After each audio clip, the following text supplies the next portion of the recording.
didirikan oleh orang tua kami di tahun 1982.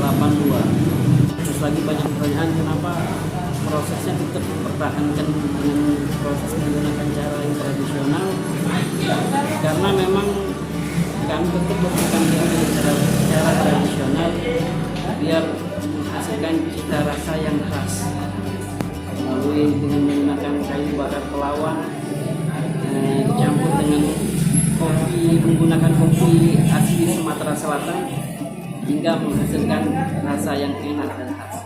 Kami telah membuat produk sejenis yang lagi musim sekarang, kopi sendok emas botol. Perpaduan dari kopi robusta dan arabica khas Semando menghasilkan rasa yang enak dan tentunya nagih.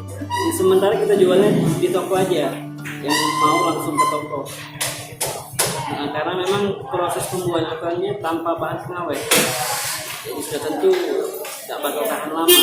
Paling 2 hari habis, nggak habis, biasanya habis sehari 2 hari habis biasanya. Nah, buat juga sekarang tidak terlalu banyak, 15 botol 20 botol.